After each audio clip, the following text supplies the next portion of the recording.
बात करेंगे मेरठ में कल हुए ब्लास्ट को लेकर पुलिस की तरफ से बड़ा खुलासा किया गया। जी हां, जांच के दौरान भारी मात्रा में गंधक और पोटाश बरामद हुआ है। दावा यह किया जा रहा है कि मकान के भीतर पटाखा बनाने का काम चल रहा था। आपको बताएं कि कल मुस्तकिम नाम का शख्स और उसके घर पर विस्फोट हुआ था। तो यहाँ पर देखिए क्या बरामद हुआ, पोटाश। कल हुए धमाके के बाद पुलिस को यहाँ पर बहुत सारी चीजें बरामद हुई हैं। पोटाश बरामद हुआ है और ये देखिए आप, जो चीजें बरामद हुई वो हमने आपकी स्क्रीन पर रखी। बिल्कुल, और चौंकाने वाला ये मामला था क्योंकि एक धमाके ने 2 से 3 घरों को जद में लिया। जो छत थी वो जमींदोज हो गई। इसके नीचे दब करके एक महिला की मौत हुई और कई घायल बताए जा रहे हैं जिनका इलाज चल रहा है।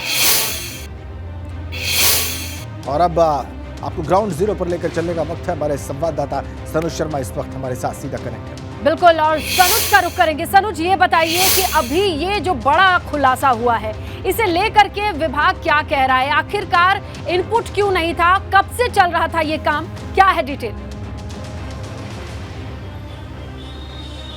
हाँ, देखिए, बहुत अच्छा आपने सवाल किया है। कहीं ना कहीं ये LIU की बात हो या अन्य खुफिया एजेंसी की बात हो, कहीं ना कहीं एक बड़ा फेल्योर था कि कैसे यहाँ गंधक और पोटाश इतनी आसानी से एक जगह रखा हुआ था और दूसरी जगह पटाखे बनाए जा रहे थे। किसी को कानो कान खबर नहीं थी। और सबसे बड़ी बात यह कि भीड़ भाड़ वाला इलाका था। जिस लिटसाड़ी गेट की 60 फीटा रोड पर कल ब्लास्ट हुआ था, वहाँ सिलेंडर भी फटा था। लेकिन सिलेंडर के साथ साथ ये भी बात निकल कर सामने आ रही है, जिस तरीके से पुलिस की जो तफ्तीश है वो आगे बढ़ रही है, कि बड़ी मात्रा में वहाँ पर पटाखे भी रखे हुए थे और सिलेंडर फटने के साथ जब पटाखे फटे तो उसके बाद जो तेज धमाका है वो हुआ। उसके बाद पुलिस ने और तमाम जो फॉरेंसिक टीम मौके पर पहुंची थी, तो फॉरेंसिक टीम की जांच में खुलासा हुआ था कि वहां पर जो गंधक और पोटाश है वो वहां पर मिला था जांच के दौरान। और तब जाकर ये तस्वीर साफ हुई थी कि सिलेंडर के साथ साथ जो वहां पर पटाखे थे वो पटाखों में भी ब्लास्ट हुआ था। उसकी वजह से एक मकान की पूरी तरीके से छत गिर गई थी और जो 2 मकान हैं वो भी थोड़ी सी उनमें दिक्कतें आ गई थी, उनके भी कुछ लेंटर गिर गए थे। इसी के साथ ही एक शमीना नाम की महिला की मौत हो गई थी, जबकि नगर निगम की 3 JCB बुलाकर, आसपास की फोर्स बुलाकर और तमाम जो आसपास के लोग थे उनकी मदद से 7 लोगों को रेस्क्यू किया गया था। आज की अगर अपडेट की बात करूं तो पुलिस की जो जांच है वो लगातार चलती जा रही है और जांच में पुलिस को जो अपना खुफिया तंत्र है उससे ये जानकारी मिली, जो पुलिस के मुखबिर है उससे ये सूचना मिली कि जो मुस्तकीम है आरोपी, जिसके घर में पटाखे फटने के बाद ब्लास्ट हुआ, एक महिला की मौत हुई, उस मुस्तकीम का जो भाई है उसका एक धर्म कांटा है। और उस धर्म कांटे के पीछे जब पुलिस ने छापा मारा तो पुलिस अधिकारियों के पैरों के नीचे से जमीन निकल गई। वहां पर 30 बोरी जो पोटाश है वो भी मिला है, गंधक भी मिला है और उसको पुलिस ने कब्जे में ले लिया है। इस मामले में विस्फोटक अधिनियम के तहत जो मुकदमा है वो भी दर्ज कर लिया गया है। जो मुस्तकीम आरोपी है उसकी गिरफ्तारी के लिए पुलिस लगातार दबिश दे रही है। लेकिन सवाल यही उठता है कि गंधक और पोटाश इतनी बड़ी मात्रा में कहां से पहुंच गई, कैसे पहुंच गई, किसी को कानो कान खबर तक कैसे नहीं लगी?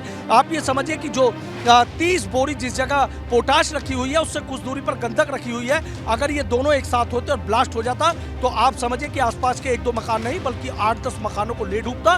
पुलिस अधिकारी इस मामले में गहनता से जांच कर रहे हैं और ये भी बात निकलकर अब सामने आ रही है, जो जांच का बिंदु इस बात पर जा रहा है कि मुस्तकिम के साथ वो कौन से लोग जुड़े हुए हैं कि जो गंधक और पोटाश इतनी बड़ी मात्रा में आप नहीं खरीद सकते हैं। आखिर वो कैसे पहुंची, किन लोगों से ये खरीदी गई, तो तमाम ऐसे जांच के बिंदु है। हो सकता है जल्दी इस मामले में खुलासे हों। जाहिर तौर पर अगर इतनी आसानी से विस्फोटक बनाने के रॉ मटेरियल कोई इकट्ठा कर सकता है तो ये इनपुट के लिए चौकन्ना करने वाली बात जरूर है। सनुज, देखना होगा कि कितने बारीकी से परत दर परत इस जांच को अंजाम दिया जाता है ताकि आने वाले वक्त में कोई ऐसी हिम्मत या हिमाकत ना कर सके। आप नजर बनाए रखिएगा। फिलहाल जानकारी के लिए शुक्रिया सनुज। मुजफ्फरनगर से सामने आई एक बड़े हादसे की तस्वीर यही बयां करती है, जहां देर रात काम से घर लौटे युवा की गैस पाइपलाइन के चलते दर्दनाक मौत।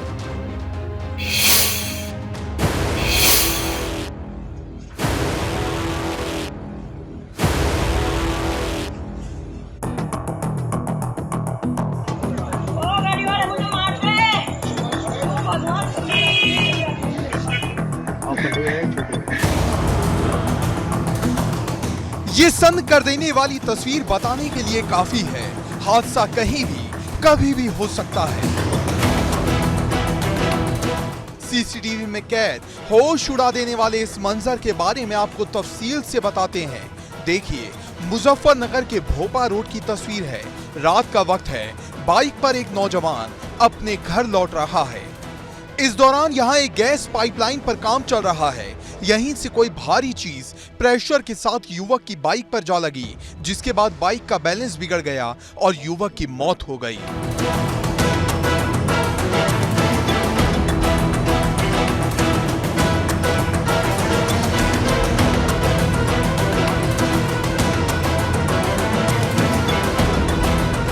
वहीं शव को पोस्टमार्टम के लिए भिजवाकर पुलिस ने इस मामले में गैस पाइपलाइन कंपनी के खिलाफ मुकदमा दर्ज कर लिया है। गैस की पाइपलाइन फटने से एक युवक को चोट लगी है। उसको तुरंत जैसे सूचना मिली पुलिस मौके पे पहुंची थी और जो इंजर्ड आदमी को अस्पताल पहुंचाया गया था, पर अस्पताल पहुंचने पे उसको डॉक्टर द्वारा मृत घोषित कर दिया गया और इसमें मुकदमा भी पंजीकृत कर लिया गया है जो गैस पाइपलाइन एजेंसी उसके खिलाफ, और इसमें जो आगे की विधिक कार्रवाई वो प्रचलित है। कुछ पता चला किस तरह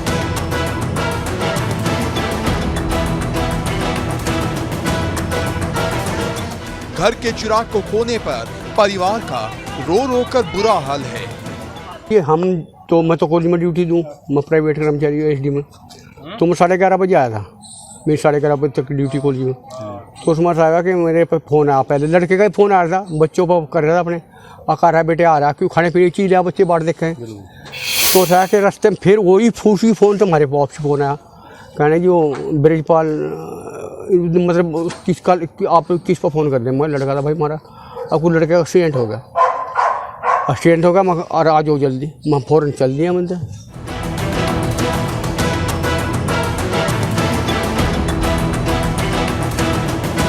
ब्यूरो रिपोर्ट एबीपी गंगा।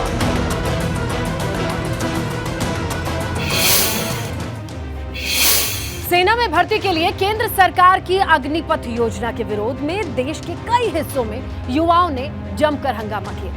अब भी कुछ जगहों पर इस योजना का विरोध करने के मामले लगातार सामने आ रहे हैं, लेकिन बहुत से नौजवान ऐसे भी हैं जो विरोध प्रदर्शन से दूर अग्निवीर बनने की तैयारियों में जुटे हैं।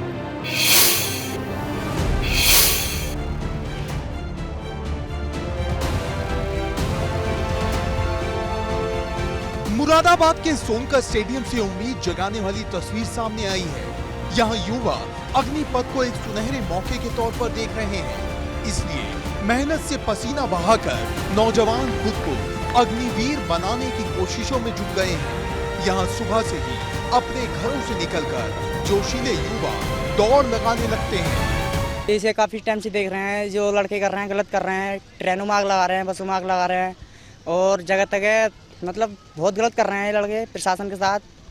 इसमें बहुत फ़ायदेमंद है, इसमें छूट भी है और जो मतलब 4 साल बाद रिटाली पे 12 लाख रुपए मिलेगा। हमें तो वर्दी पहननी है, अगर पैसा कमाना होता तो और भर्ती देखते, आर्मी की क्यों देखते। अगर पैसा कमाना होता तो हम पुलिस की भर्ती देखते, किसी चीज़ की भर्ती देखते।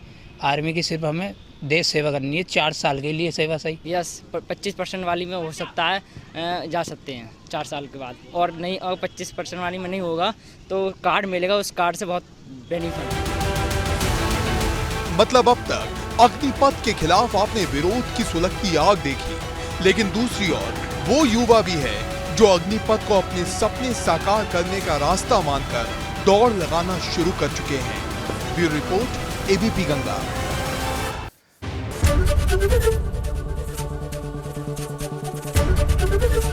एबीपी गंगा, खबर आपकी, जुबान आपकी।